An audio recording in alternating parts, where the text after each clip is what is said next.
Good morning, everyone. Pizza Buffet live for Week 10, presented by FanDuel. I'm Rob Pizzola, pro bettor and CEO here at the Hammer Betting Network.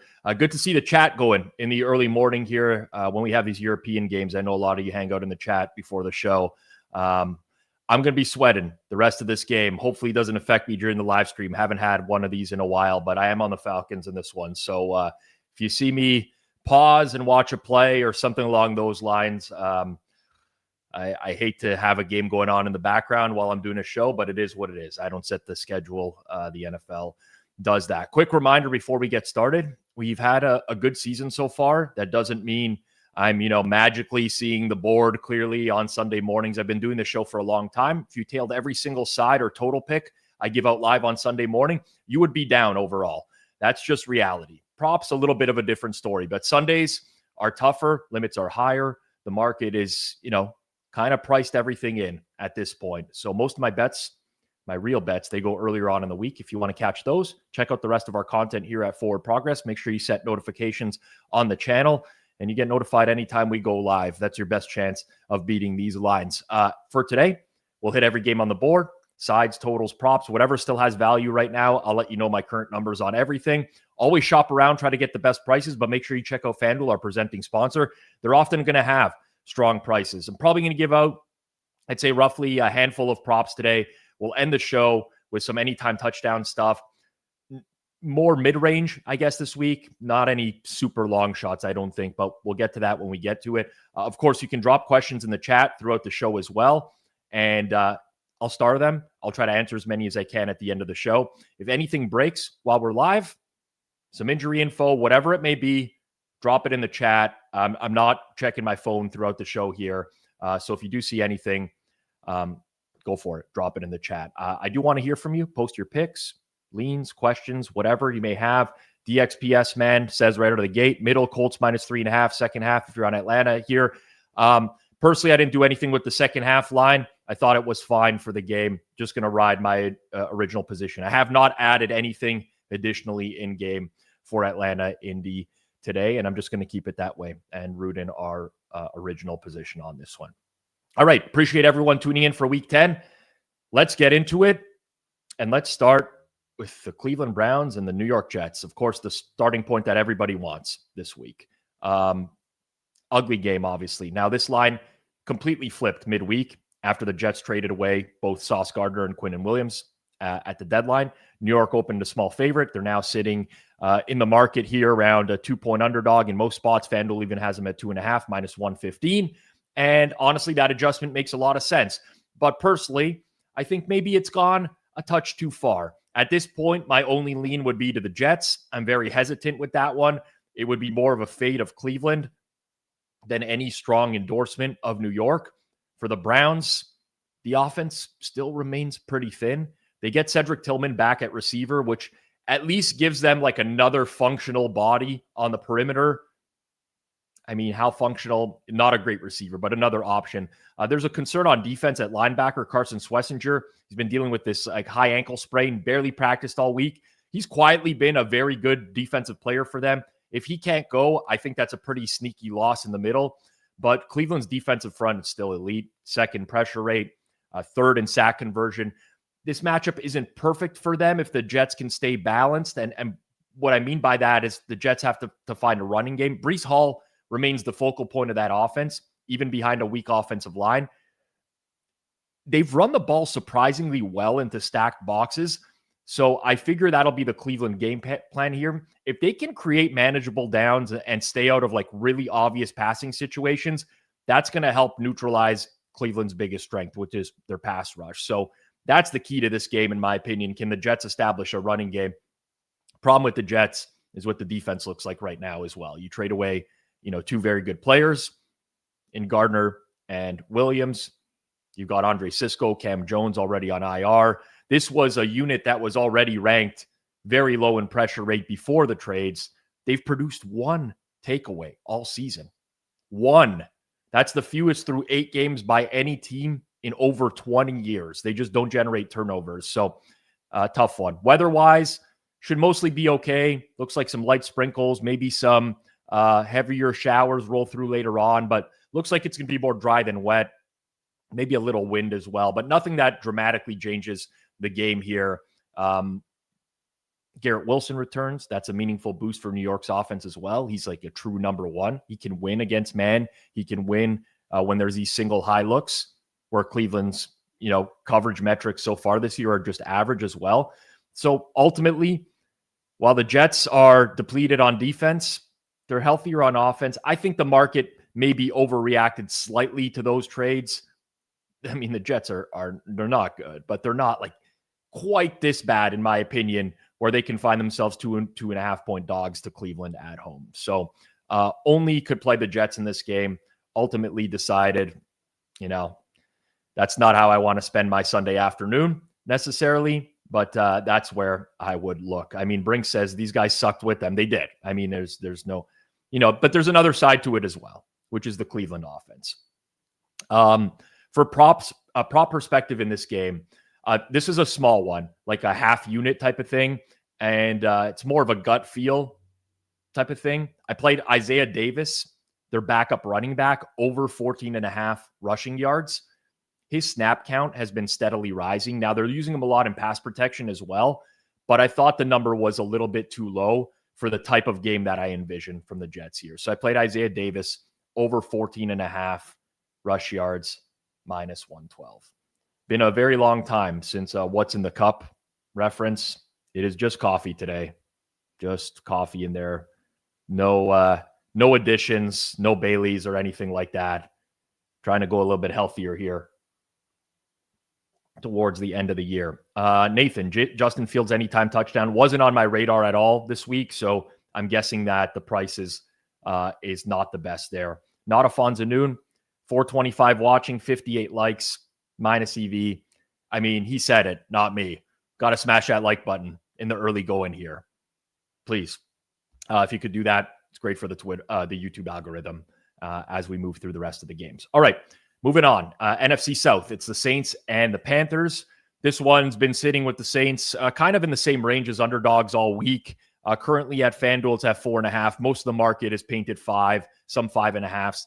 The totals drifted down 39.5 to 38.5. My leans in this game are still Saints in the under. I don't have a ton of conviction either way. I use the under in this game as my single hammer on the Thursday Best Bet show. Got like a little bit of CLV there. The big update is Ted McMillan, questionable with a hamstring injury, is expected to play. That's a big boost for Carolina. He's their only true separator. He's like the engine of the passing game. Without them, they would have a very, very one-dimensional offense. Even if he's not at 100%, just having him out there changes how safeties align, how linebackers align. So it's meaningful to have him on the field. We do have some wind in Charlotte this week. Sustained, looks like near 15 miles an hour. Gusts up to 25. Not a game wrecker, but it's enough to make field goals tricky, enough to potentially knock down a few deep passes. Most plays won't be affected, but every hit in yard matters. And I mean, you kind of lose the downfield threat, especially with Bryce Young, a little bit of a weaker armed QB, I would say. Carolina's offensive line, though, much better shape this week. Their center, Cade Mays, is back. The group as a whole is the healthiest has been in weeks. The defense mostly intact, too, aside from Pat Jones, who's on IR. Now, the Panthers have leaned heavily on the run lately. Rico Dowdle got 26 carries last week. That's going to be the formula again. Now, they might have some success on the ground. The problem is the Saints are actually a better defense than their record would indicate. They've played the single toughest schedule of opposing offenses by EPA, and they still rank around league average in adjusted efficiency. Where I have more concerns about New Orleans is up front on offense. They've already lost their center, Eric McCoy, for the season. Right tackle, Tylis Fuaga, is out today with an ankle injury. That's a big deal for a line that was already average at best. That's concerning. They also traded away Rashid Shaheed at the deadline. I want to say not a major loss given how they used him this year. They didn't really use him downfield. A lot of the stuff was underneath, but it does leave them thinner at receiver. So this probably ends up being like a trench-driven, low-scoring game where both offenses play pretty conservatively. Both defenses try to keep things in front of them. Wind makes any long kick or long pass an adventure. So I don't really see either team creating explosives or pulling away. I could only play Saints in the under in this game. Kind of feels like that type of game that would be, a slog, so to speak. From a prop perspective, I want to warn you that there was much better numbers on this yesterday. And typically speaking, I don't love to give out plays that have moved a bunch in market, but I actually still think this one is very good, which is Xavier Legette under 2.5 receptions. It's plus 110 at FanDuel. There is some plus 115 out there. I think as long as you got a plus in front of the price, it's good. I mean, Legette is losing snap share to Jalen Coker. He's even losing snap share to Jimmy Horn Jr., Bryson Tremaine. With Tet in there as well, it's going to be a challenge. And like on top of that, Legette doesn't even get targeted to begin with, even when he's getting full snap counts. So I think under 2.5 there is good. J-Dog Storm, Devon Vele, anytime touchdown, plus 800. He is going to be more involved in the offense. I don't love it because I think this is going to be a lower scoring game where you don't have a lot of touchdowns and you have to factor that into the price. With that said, if I was going to take a shot on someone in this game, that would be the type of player that I would take a shot on. So, I don't hate it. Next up, we're going to Miami, AFC East battle. It is the Dolphins or the Bills. This number's been drifting down a bit over the course of the week. Buffalo was as high as 9.5. And now we're seeing Miami money, which is music to my ears. I've bet them a bit this week. For those who watch the channel throughout the week, that. Market now sitting pretty much 8 across the board in most spots. Total as well as at 50. I lean to the over in this game, although I do want to talk about weather and maybe not playing it because of that. Mostly, I guess, lean to the over because both of these defenses are in rough shape right now. Buffalo's front seven, which is, it's just gutted at this point. Ed Oliver still on IR. AJ Epinesa out with a concussion. Michael Hoyt done for the season. Shaq Thompson still sidelined. They might get Daquan Jones back, but after a month out with a calf injury and limited practices, I would not expect full snaps. Then in the secondary, you have Teron Johnson, Christian Benford, both dealing with groin injuries and were in and out of practice all week. So, I mean, what used to be one of the league's deepest defenses is now running on fumes, and Miami's defense isn't any better. They traded away Jalen Phillips. Chop Robinson's out with a concussion. Rasul Douglas won't play. That one's significant. Douglas has been a very consistent defensive back for them this year. Without him, I mean, they're down to bad players across the board, and obviously that's a bad setup when you're going against Josh Allen. The weather adds another wrinkle here. There's a legitimate chance of big-time downpours in Miami today, like that type of like tropical type of rain where you can't predict if it's going to hit the stadium or it's just swirling nearby. We don't know. If it does pour, you get some slick conditions for a little bit of time. You get some drive-to-drive variance. In my opinion, that always helps the underdog. It shuts down scoring a little bit more, and it'll make the run games, even more central, I should say, for both teams. And both can run it. I mean, Buffalo's rushing attack, it's one of the most efficient units in the league. James Cook, top 10 yards per carry. The Bills ranked top 5 in both success rate and EPA per rush. On the other side, Miami's run game, I actually think it's still fairly solid because of their head coach. I mean, they can create explosive runs. They're fairly efficient. They can stretch the edges. And Buffalo's front is so banged up right now that Devon Achane should have lanes all day. Last week's 28-6 final against Baltimore makes Miami just continue to look broken. They actually moved the ball just fine. They had 5.3 yards per play. They just didn't finish drives. And that tends to normalize over time. So this feels like a game where both offenses move it. Both run games are productive. A brief rain burst might make things a little bit chaotic, but I'm fine holding my nose with the Dolphins here. I mean, listen, I think this version of the Bills defense doesn't deserve to be laying this type of price on the road, is what it comes down to. All right. Before we get into the rest of the early window here, FanDuel is our show sponsor. here at Forward Progress, and they are changing the way that you live bet football. And it starts with next drive SGPs. Now you can bet what's happening on the next drive. Will it be a touchdown, a punt, a field goal? Anyone who watches the live watch-alongs on this channel know that we love to bet the next drive stuff. And then you can stack in player props like rushing yards, to catch a pass, which we do a lot, someone to find the end zone. Build your bet exactly how you want it. FanDuel's enhanced quick betting experience makes it easy to find live bets fast. You can build same-game parlays in real time, and you can see all the player stats you need as well.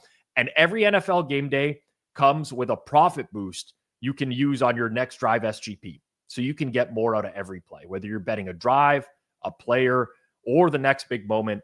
FanDuel makes live betting feel smarter, faster, and way more fun. Visit FanDuel.com/forwardprogress to download the app today and bet the next drive your way. Please play responsibly. You must be 21 plus and present in select states. For Kansas in affiliation with Kansas Star Casino, 18 plus and present in DC, 19 plus and physically located in Ontario. Opt-in is required.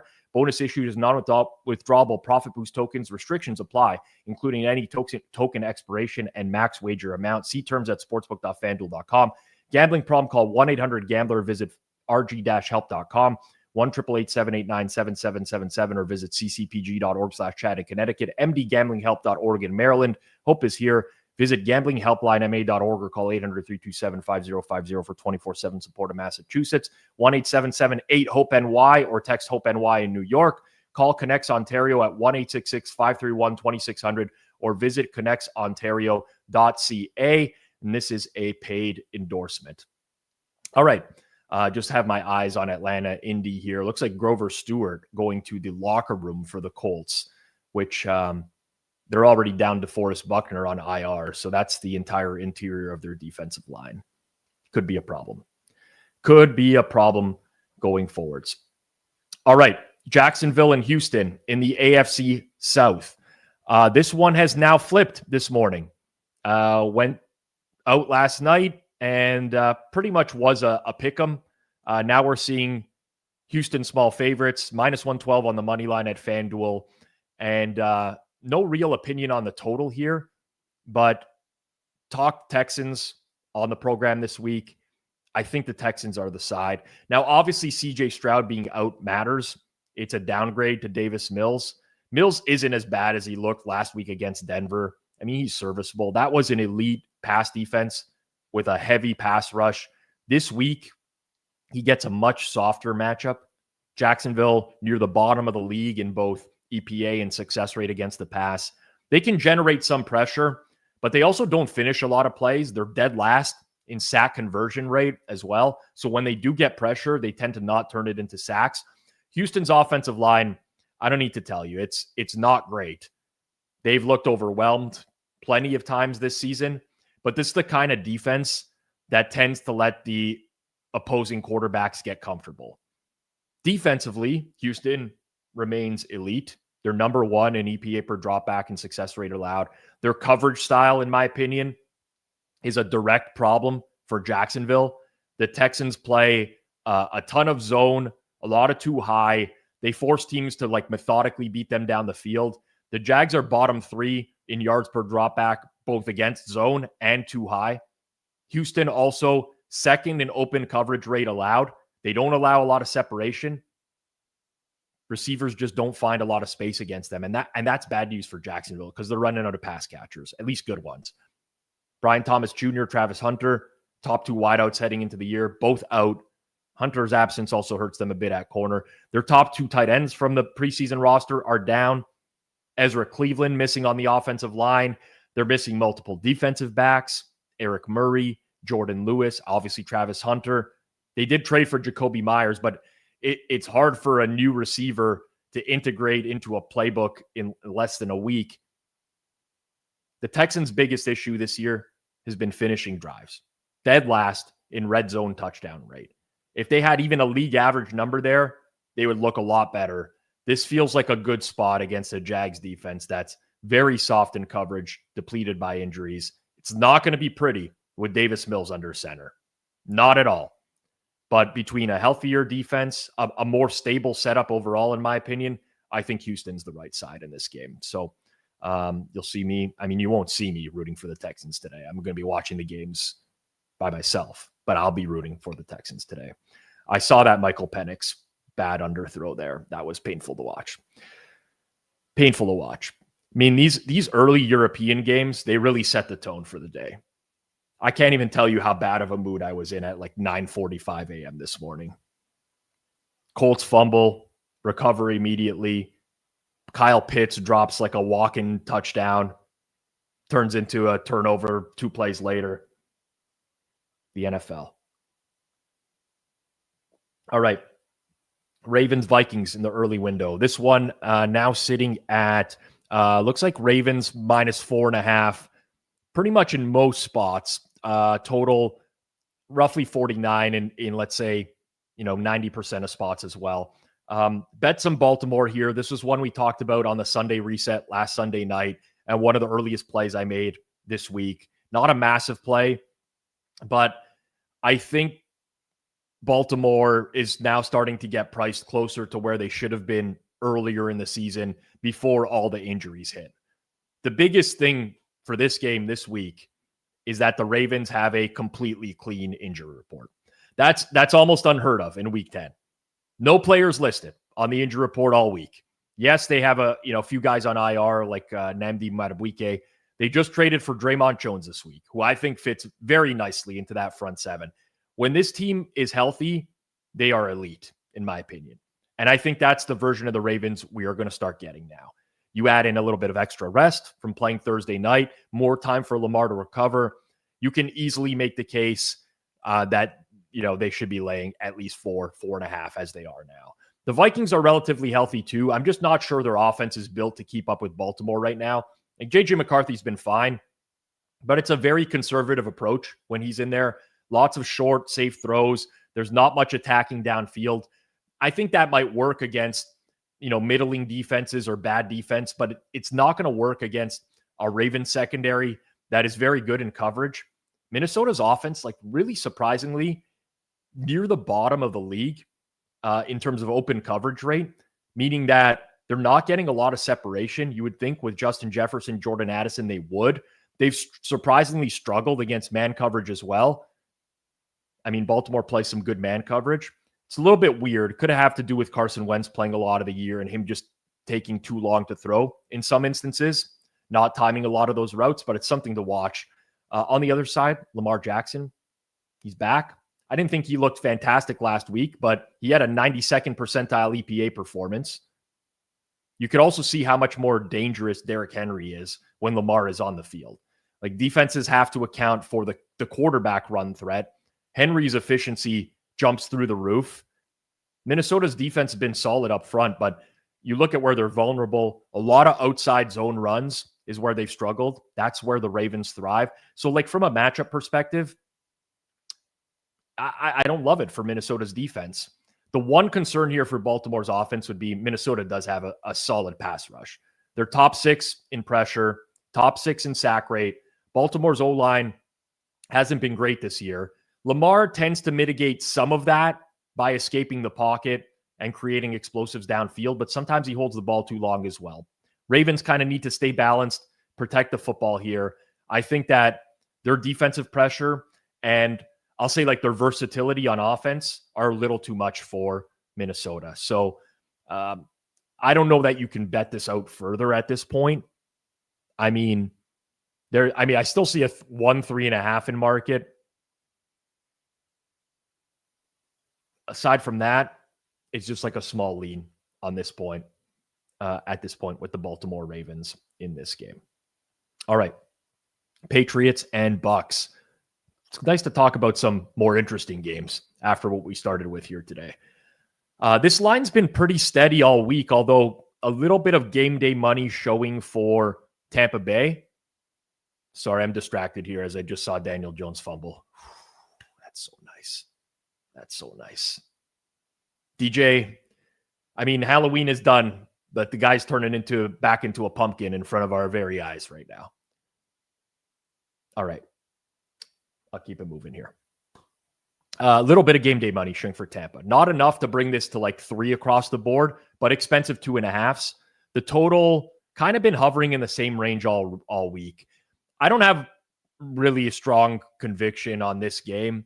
If I had to play something, I would lean towards the over at this number, but it's important to note that weather could be a factor here. It's hard to pin this down. It's kind of the same setup that we've seen in Miami. You have like scattered downpours around the area, but you don't know if they're going to hit the stadium or not. Some drives could be played in light rain, some in heavy rain, others completely drive. It's really challenging. But this is more of like what I'd call a passing inconvenience than a full-blown weather game, per se. Bucks come off their bye week.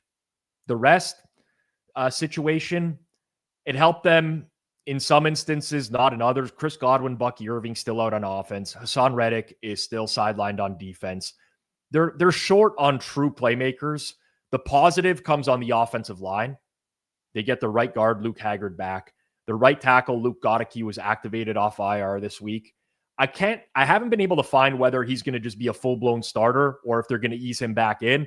But regardless, it's meaningful to have a stud right tackle back on the field because Tampa's O-line, honestly, has even been okay this year with the injuries that they've had at tackle.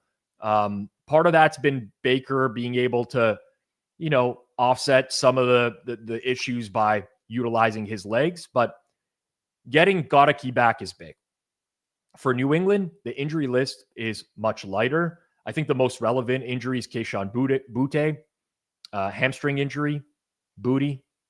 They've got receiver depth, but they lack like top-end separators. And Booty he had like a good connection with May. So that's something to keep an eye on as well. But really, I think this all hinges on how does Drake May handle Tampa's blitz? Because there's been this back and forth all week of, Todd Bowles crushing rookie quarterbacks. And I think if you look at that in a vacuum, it's probably true. He's had a lot of success. But when you look at the top end rookies he's faced, he's kind of struggled. So I don't think like Drake May fits the mold of like just another young quarterback. I mean, he's fifth in EPA per dropback versus the blitz this season. He has no picks against the blitz. He looks really good in the pocket. He's producing at like a borderline top 5 level right now. When teams send pressure, he makes them pay. And that's what the Bucs want to do.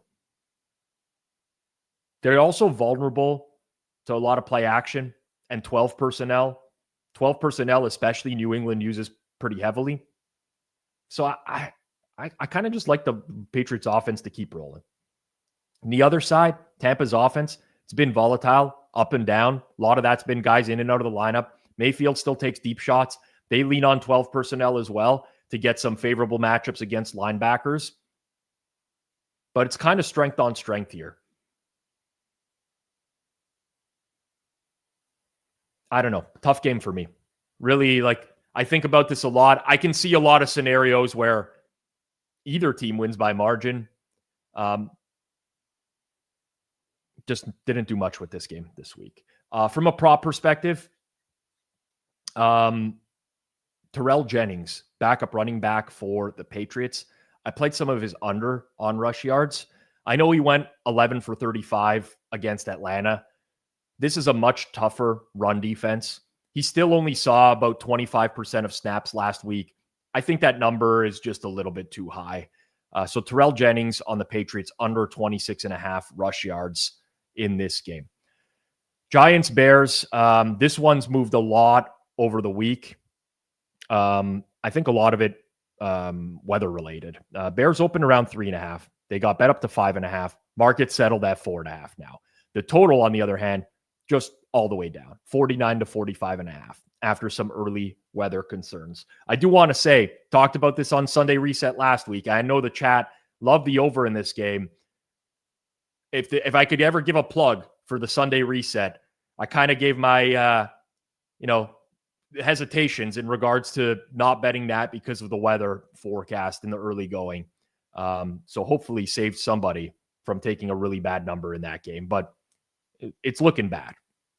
20 miles an hour sustained, gusts near 30. Rain and snow look like they're going to clear before kickoff here. It's not catastrophic. This is not like you can't throw in this wind, but it affects longer throws, special teams, not the short passing or run game. And I think the early Chicago argument still makes sense. If this game turns into a trench fight, the Bears have a big edge, in my opinion. Top 6 in rushing success rate, top 5 in yards before contact, second in explosive rush rate. The Giants defense is bottom 3 in all of those same categories. So it's a mismatch up front. We saw Chicago rush for almost 300 yards on Cincinnati. That was the biggest rushing total by any team this season. Their outside zone scheme, that works really well for them. The Giants have struggled to defend that. So I like Chicago to be able to run the ball. That said, the Bears defense is also banged up. And that could open things up more than people expect. They lost TJ Edwards in the middle, Dominic Robinson on the line, another cornerback out in Josh Blackwell. That adds up because they're already missing Kyler Gordon and Jalen Johnson. So obviously, like, New York isn't hopeless in this game.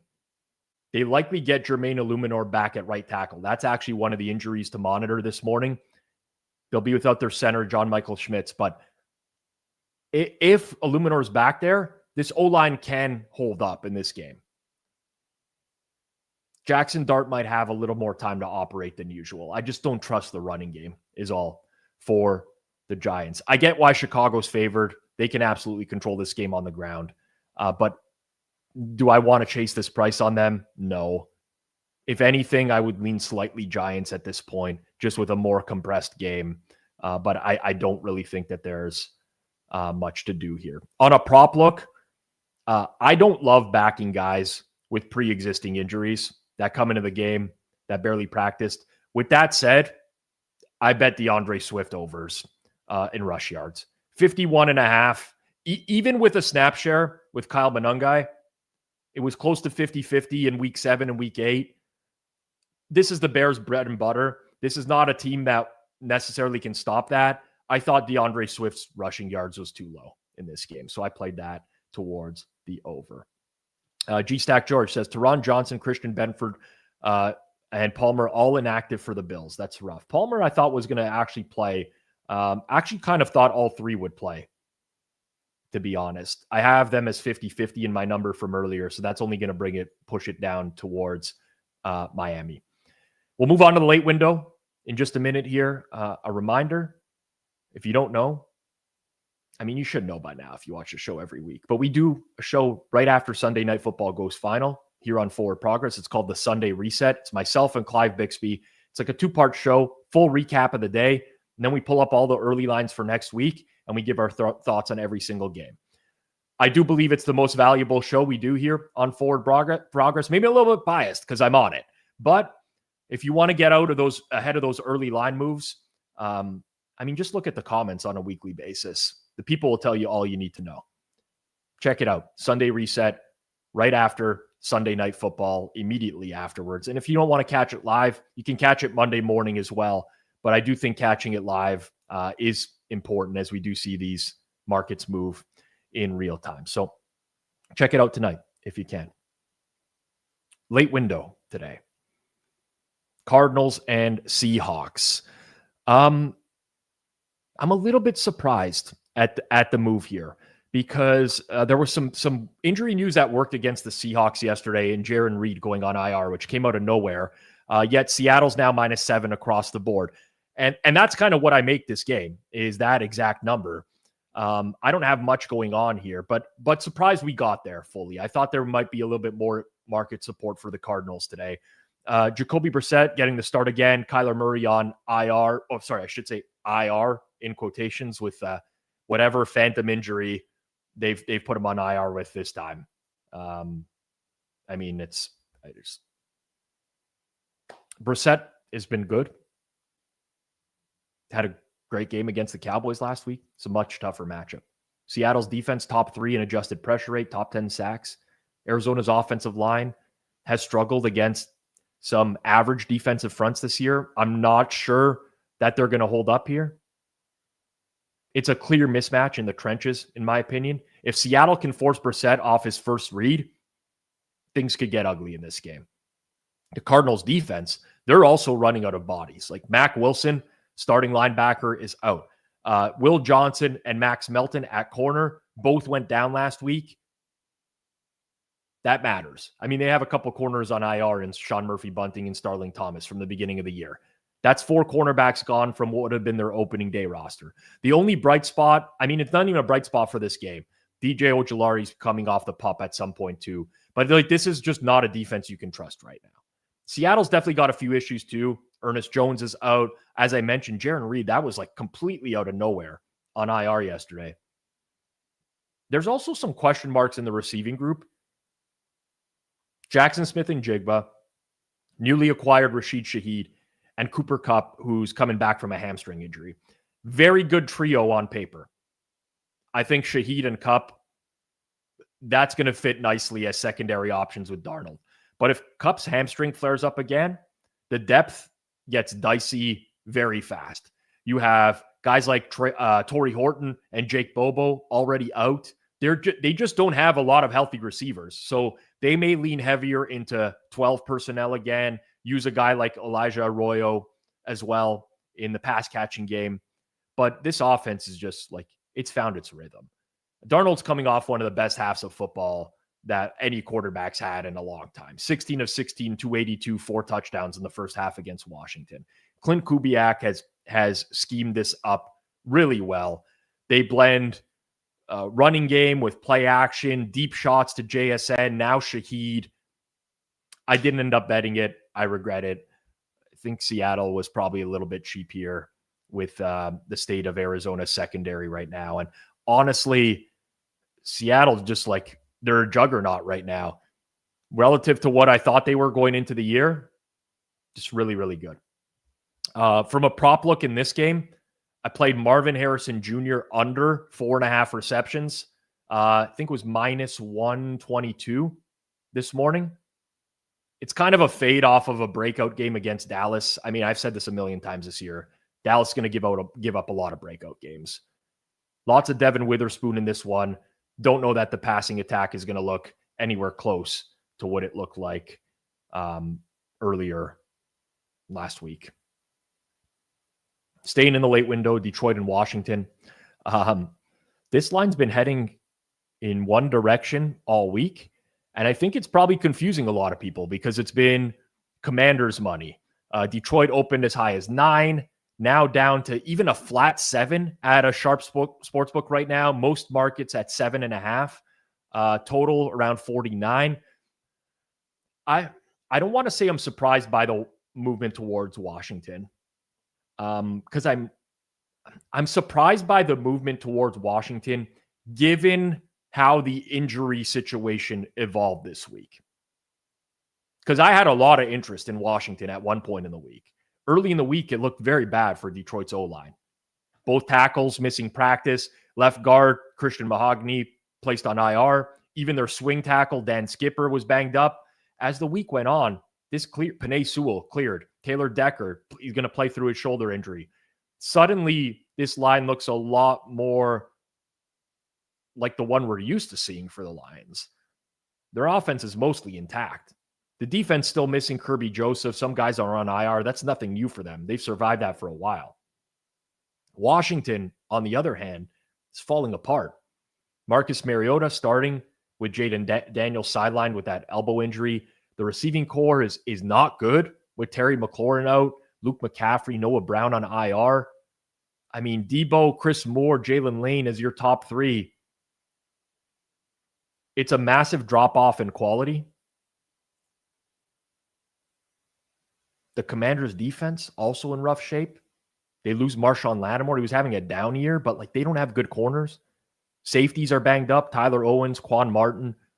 Defensive front has been decimated by injuries. You know, so as this is all getting resolved, like, does Washington have a good stylistic matchup? No. I mean, Detroit's still 3rd in success rate on offense. Washington's defense 26th. The Lions also handle single high and zone coverage very well, which is like the entire staple of Dan Quinn's defense there. I mean, Jared Goff has the best passer rating in the league against cover 1. Even if Washington can still find a way to generate pressure, it's hard to see that defense holding up for 4 quarters with the personnel that they have on the field. The problem for me is that I think both teams are just overrated right now. And Mark, I mean, Washington closing 2.5 at home to Seattle last week. I'll not get that one. Detroit's been living off of like an inflated perception for a long time now as well. So as it stands, I think this is kind of fine. But if you want to be on like the quote unquote sharp side or the pro side that's been betting Washington, at this point, like the value's kind of been sucked out of the line, I would say. It's hard to really justify betting, especially into like a sharper book at 7 at this point. One comment really quickly that caught me from Sam Snead. Lions crush ATS after a loss. So this is true. The problem is that, like, I think context is so important when we're looking at these long-term trends. I don't think this is the same iteration of the Lions as years past. And as the year has gone on, the one thing I will say is you're starting to see less creativity from them offensively. Like, they've had some big games, don't get me wrong. But I do think that the Ben Johnson factor is going to kind of rear itself more as the season goes on. They're just not scheming up the same type of stuff that they did last year. But Washington just might be that bad that it doesn't matter. I will be looking to fade the Lions down the stretch this year. Famous last words, but I don't think that... I think they're being overpriced as a team right now relative to some other teams in the NFC. One of them potentially being the Rams here. Rams 49ers. One-way train on the Rams all week long. They opened 3.5. They've blown through 4, 5 in most spots. Most shops are sitting at Rams -6 now. It's been relentless. It's been, one-way action. So I'm going to say this. I'm evaluating it as of the line as it stands now. Okay. So full disclosure, I've bet the Rams this week. Much better numbers than this. This is not a pat on the back, but at this point, I would actually start to lean the other way. Like, there's no chance in hell I would lay 6 with the Rams at this point. And arguably, if I hadn't bet the Rams already, this could be my buy point on San Fran. So if you don't really understand that, basically what I'm saying is that my line was somewhere between the 3.5 Rams open and the 6 now, where you could justify either side depending on which line that you bet. As we got a Falcon stop there on 4th down. Let's go. All right. The main reason this line moved the way it did is, one, that the Rams are really good, but 2, health. It's not just a slight edge for the Rams. Like, the Rams injury report is basically empty. This has been one of the healthiest teams in the league for the past month. Puka Nacua is playing, and the San Fran defensive front is just in shambles. Nick Bosa gone for the year. Yetur Gross-Matos still out. Mikael Williams, their promising rookie, tore his ACL last week. Alfred Collins won't play. Fred Warner remains on IR. That's like 5 impact front 7 players that are just gone. They don't have the juice up front to affect the quarterback anymore. It's nice that they're getting Bryce Huff back, but their pressure rates have just fallen off a cliff. And that's bad news when you're facing a Rams offense that already ranks first in sack avoidance and top 5 in pressure prevention. Like, Matthew Stafford's had time all season. They manipulate defenses with motion. They let Puka and Devontae Adams win in space. I mean, this is a bad matchup. It's very bad. Now, defensively, the Rams, I think, might be a little bit overrated. Their EPA numbers are inflated, in my opinion, by facing a string of bad quarterbacks. But they're still well coached and disciplined. They rank top 5 in open coverage defense. They're not allowing people to run free. And that matters because the Niners offense has struggled to create separation this year. So I look at this. You never know. Kyle Shanahan just might have another amazing game plan in store, like he did when they beat the Rams on Thursday Night Football. At the current market, it's all about price. At -6, the value's gone on the Rams. That's not to say they can't cover 6, but like it's just a bad bet over time. It's just a bad bet. So at this point, 49ers are nothing. Sunday Night Football, Steelers and Chargers is up next. This game's been inching towards, I mean, it did. I want to say it was inching towards it did go towards the Steelers early week. Now we're kind of seeing like a little bit of buyback towards the Chargers. So you're looking at like a market divide on this game. And, I'm kind of sitting somewhere in between where I don't really have interest in the side. I think the strongest angle in this game is the under. I mean, this is a matchup where both offensive lines are going to have a really hard time protecting. I'd say especially the Chargers. The offensive tackle situation is very bad for them. Borderline disaster. Joe Alt went down, season-ending ankle injury. Rashawn Slater already on IR. Bobby Hart, who was on like the practice squad for years and came in and played some right tackle, and he was like serviceable. He's now out as well. Hurt his knee and his ankle last week. So this is leaving LA with backup level players at both tackle spots going up against the Steeler front with, Alex Highsmith, Nick Herbig, TJ Watt. And that's a nightmare scenario, especially when you realize that like the Pittsburgh Steelers finally got their pass rush going last week against the Colts. They were harassing Daniel Jones all game.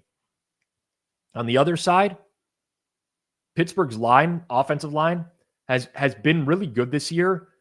They ranked first in adjusted pressure avoidance, top 3 in sack prevention.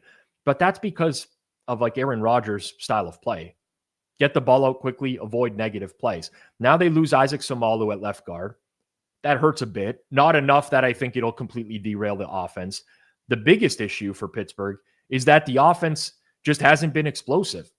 I mean, they're 30th in explosive play rate, 27th in deep throw percentage. So even when they do protect well, the chunk plays just aren't coming for this offense. They're not there. And because of that, there's only one way for me to lean in this game, which is towards the under. It's weird because it's opposite of how I used to think these, like the Chargers and Steelers both profiled to me at one point in the season as heavy over teams. But with where we stand now, this is where I'm at. Also, home field advantage for the Chargers in this game is basically going to be non-existent. This is going to feel like a Steelers crowd on Sunday night, which means some silent count at home, which Justin Herbert has had to do in the past before.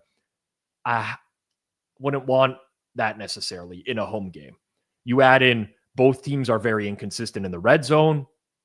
I don't know. This game screams slow, ugly, lower scoring game.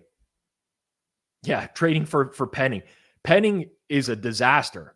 I know some people like see former first round pick next to, and they're like, unlock potential. Trevor Penning is horrible offensive lineman. Current numbers, I think the side is priced fine.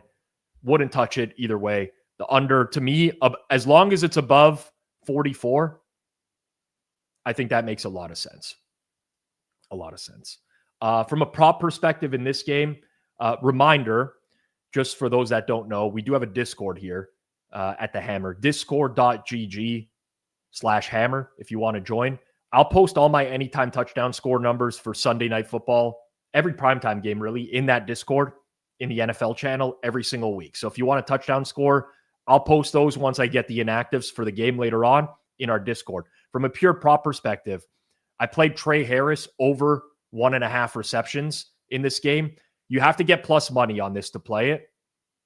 I mean, he's had 2+ receptions in 4 straight games. But more importantly, I don't just want to look at raw reception numbers because there's, some might be misleading. He's been out-snapping Keenan Allen now for 2 straight weeks. He's getting a lot more playing time. The market hasn't really adjusted his numbers all that much. So Trey Harris over 1.5 receptions. I'll do Monday Night Football really quickly, but I don't have a strong opinion on Monday Night Football. I think a lot of the Eagles' early money made a ton of sense when you consider they're coming off the bye week. They're the team getting healthy, whereas the Packers have some significant injuries. So I get that. It's just at what point do we say that the number has gone a little bit too far? And that's kind of where I'm at right now. I don't really want to support anything here. But yeah, A.J. Brown, Saquon Barkley healthy. On defense, they get Nolan Smith, expected to make his return off of IR, rotate in at edge. Jalen Phillips adds another pass rush weapon. The only real negative is that their center, Cam Jurgens, is still out. Otherwise, pretty healthy roster. For Green Bay, it's kind of the opposite, right? Tucker Kraft tears his ACL. They have multiple receiver injuries, Matthew Golden, Dontavian Wicks, even like a depth guy like Savion Williams, Jaden Reed still on IR. So suddenly, the pass catching options for the Packers are a little bit more thin. Nate Hobbs didn't practice this week. Lucas Van Ness out again. I mean, these are all problems against Philadelphia, and it's kind of at the worst time because the Eagles, like I mentioned, had their bye. Eagles offense prior to the bye, I mean, listen, ups and downs. They were hitting some plays downfield, but on a down-to-down basis, wasn't the best necessarily. But these are the types of buys mid-season where you can really rework the offense, figure out what's working, what's not, employ a new game plan. This is going to be really, really cold at Lambeau. It's like one of those classic Monday night cold games. Typically in the past, Green Bay's have done well in these. They're kind of used to them. They practice in this type of weather. Not to say Philly is not cold either or anything like that. But at this point, I think the market is kind of fine in this game. Okay, so that's it for all the games. I'll just do a quick review really quickly for anyone who might have joined late on this one. Baltimore, Minnesota, we're still seeing Baltimore money game day here. I think the market settled fine there, but I could only really bet the Ravens in that game. New England, Tampa didn't do much with this one at all. I think that one is totally fine as is. Jacksonville, Houston, maybe still a little bit of room to bet Houston in this game. Cleveland and the Jets, numbers-wise, I like the Jets. I did not bet them. Very concerned. It's really hard to figure out what that defense is going to be without two key players. Carolina, New Orleans, I played a lot of under in this game. I like the Saints as a side as well. Giants, Chicago, I mean, you're still getting under money, so the weather is worsening in that game. No real opinion there. Buffalo, Miami, Dolphins or nothing. Small lean to the over there as well. Arizona, Seattle, nothing there. I really only like the Seahawks in that game. Rams, San Fran, I think maybe now this number's gone out a little bit too far. Detroit, Washington, nothing to do there. Pittsburgh Chargers under there on Sunday night football. I will give anytime touchdowns in 1 second. I got a lot of survivor questions as the show was going on. This one was one from earlier. At this point in the year, it's really challenging. So Detroit is a better survivor pick than Carolina on the premise that they're more likely to win the game, right? But you also have to look at ownership percentages and also still have to look at future value. And it's tough for me to give survivor advice without really knowing what type of pool you're in, how many people are left, how many people have used those teams already, particularly Detroit. So that's why I like to avoid them on a pizza buffet. I wish I could help you a little bit more, but sorry, I'm just watching a Jonathan Taylor run here. Got distracted mid-sentence. Lost my train of thought. Survivor, I can't really help you. All right, let's hit that like button as much as humanly possible here before we go to anytime touchdowns. And I'm going to just make sure that the numbers are still available on people that I wanted to give out. Bear with me. You guys know the drill. I just don't want to give out anything that's super stale. Okay, so here's one. Let's load up Sunday Night Football, Chargers and Steelers. We're going to load this one up here. This will probably be the longest shot I give out this morning. I just don't see a ton of value on long shots today. There's not a lot of super deep injury situations that have created value on anyone. Chargers and Steelers, we are taking Jarrett Patterson, anytime touchdown. There's lots of room to play this, in my opinion. Best number in market is 10-1. FanDuel plus 850, totally solid as well. It's not a foregone conclusion that Kamani Vidal just gets all the carries in this game. He's kind of been very ineffective in the running game. I think Patterson is very live for a touchdown. My fare is closer to 6-1. So plus 850, Jarrett Patterson. That's going to be the long shot. I think I'm going to do 3 today, and I'm going to go long shot, mid-tier, and then kind of a favorite. Let's load up Baltimore, Minnesota next. Baltimore, Minnesota. Total of 49 in the game. Expectation that there's going to be a lot of points. FanDuel has the best price in market on Jordan Mason at plus 260. I think this is too high on Jordan Mason, especially with Aaron Jones kind of banged up heading into the game.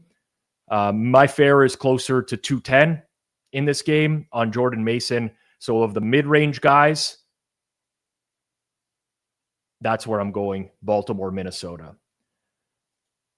So far, Jarrett Patterson, Jordan Mason, and let's go towards the top of the board here. Rarely find value in these types of ranges. And I'm just going to do this one today. Let's go Rams and 49ers as our next stop.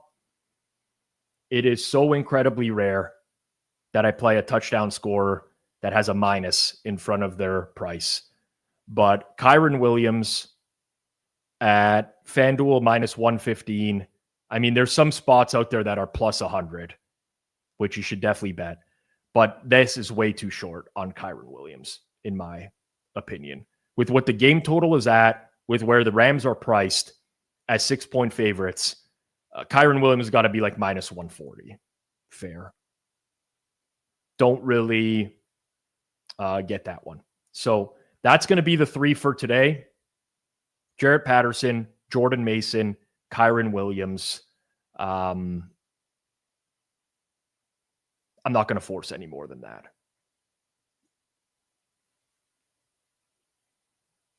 Maybe one more. Let's see if I could find one more. No, we're not doing it. I don't want to give out a bad price just for, because then people are going to bet a bad price. I know some weeks we got 5, some weeks 4, 3, sometimes 7, whatever. Today we're stopping at 3. Joey Sanchez, I'm not doing this because there's a guy I like, but I bet him into oblivion and I don't want anyone chasing it. Everyone's just going to go and bet a bad price on this, and I don't want to do it. I have to stick to my guns on this one. Reminder, I'm back here live tonight, Sunday reset, right after Sunday Night Football. Discord, which is up on I'm pointing to my right. You guys don't see my right, but it's up on the monitor on my right here. Discord.gg/hammer. Join into that Discord. I'll post my anytime touchdown score, fair prices for every single primetime game if you guys want to tail those. That's going to be it for me. Thank you to everyone who tuned in today. Appreciate everyone in the chat. If you haven't liked the stream yet, please just make sure you smash that like button on the way out the door. Also, if you did enjoy the stream, drop a 1 in the chat. YouTube loves to see the chat going nonstop. Drop a 1 in there. They'll serve this up to many people after we're done. That's a wrap for Pizza Buffet. Big thanks to everyone who hung out. Shout out to our presenting sponsor, FanDuel. Make sure you bet at FanDuel. Honestly, of the rec books, they are so much better than everyone else. Special thanks to my producer as well, Barbara Alberts, for keeping everything running smoothly for the show. Enjoy the rest of your Sunday. I'll see you right back here tonight. Forward Progress, the Sunday reset right after Sunday Night Football. Peace out, everyone. Good luck with your bets today.